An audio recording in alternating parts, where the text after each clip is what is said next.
President John Dramani Mahama will on Tuesday evening present to a cross-section of Ghanaians the highlights of the National Democratic Congress Manifesto.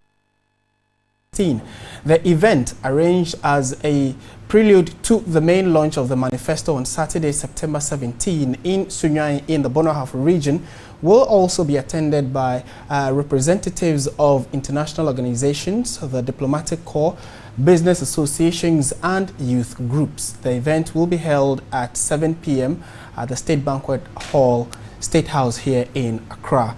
A statement signed by Joyce Bawa Mugtari, spokesperson for the NDC's 2016 campaign team, said the presentation of the highlights, quote, is intended to give the public an insight into the focus areas of the 2016 NDC manifesto, unquote, and further went on to say, with the Green Book effectively outlining the key policies we have implemented and the projects arising out of these policies, President Mahama will use the occasion to explain his vision for the next 4 years and provide details of the key interventions he will be implementing in his second term, the statement added. And Madam Joyce Bawa Mugtari has joined us in studio. Well, thank you very much. You do know that in 2012, President Mahama actually won the Central Region. Indeed, we are hoping to build on our achievements in that region so far. We do hope that they will be contributing largely to President Mahama's second and final term in office as president. So certainly, we've had several huge crowds turn out to meet President Mahama. But let's recall that the first point of call for Central Region really was in Abodom, where he went to commission one of the community day senior high schools. Indeed, you know that these are projects that are dear to the hearts of opinion leaders, to chiefs and key stakeholders in every region. Right. So when you do go to a region to commission a project of this kind, considering the sort of weight we put on education, you should expect that these crowds will largely be turning out, not necessarily because they are turning out because President Mahama is there, but because one major event. Well, thank you very much.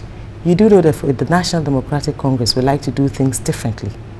We like to actually outline our plans way in advance. Indeed, this year, you remember, we actually launched the Green Book, which actually kick-started the Accounting to the People tour by President Mahama. So pretty much akin to that particular incident or book launch, we will also be giving the highlights to this great manifesto of ours, which will serve as a prelude to the final launch in Bonohafo region, specifically in Sunyani, on the 17th. Indeed, President Mahama will be looking at some key thematic areas. He'll be looking at probably investing in people, which will touch on social interventions for society generally. He'll be looking secondly at the economy. He'll be looking at our infrastructure and of course at governance and governance-related issues. You do know that manifestos usually will be an outline of the goals and policies of any government. We are currently in government. We're already working with our 2012 manifesto, and you do know that everybody acknowledges that we've had very realistic policies going forward.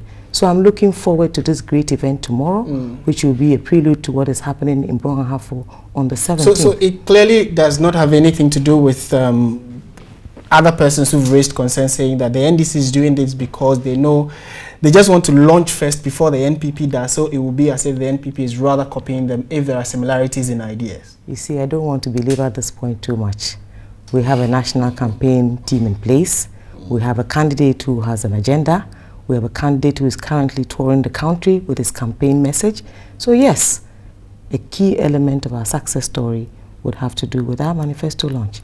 We have decided this time around that we're going to be given a prelude, a teaser sort of, in terms of the highlights, discussing key areas, thematic areas, giving people something of what to expect, trying to explain reasons behind these policy initiatives, and of course we'll also be building largely on our achievements over the last few years. What is the theme of the 2016 manifesto? Well, I would like to keep that under wraps for now. I'm sure tomorrow will be a great evening to unveil the theme, but as I indicated, we'll have 4 thematic areas: investing in people, looking at the economy, our infrastructure, and of course, lastly, to do with governance and governance-related issues. Okay. And my final question would have to do with the president's campaign. So the launch is taking place in the Bonohafo region. does that mean he would then continue with his campaign there, or from that is just for the launch, he would go elsewhere to continue? Well, we are hoping that after the launch, we'll probably just carry on with the campaign tour, but we are yet to do that. But this week, remember that we'll be in Greater Accra region largely. So from Wednesday, we'll be here right up to Saturday when we all converge in the Brong-Ahafo region. So I do want to use your medium to invite everybody to join us for tomorrow evening, which will largely be broadcast as well. Okay, so but is it open to the public? Well, certainly not. You know, these things cannot be controlled, so we're trying as much as possible to control the numbers. But of course, we'll be televising and of course broadcasting on radio as well. But on Saturday, we'll actually all be in Brong-Ahafo for a more open official launch of the NDC's 2016 Manifesto. Okay. We want to say a big thank you to you for your time and the clarity you've put to the issue. Madam Joyce Bawa Mugtari is a spokesperson for the NDC's campaign for 2016, and just give us a hint of what we should expect tomorrow. The President will be giving highlights of the manifesto, and then on Saturday, September 17, would see the launch of the manifesto proper. So TV3, your election command center, would be keeping a key eye on this particular development and every other political related story, and give you updates as and when they become available. Thank you very much once again, Thank Madam you very much. Joyce Bawa Mugtari.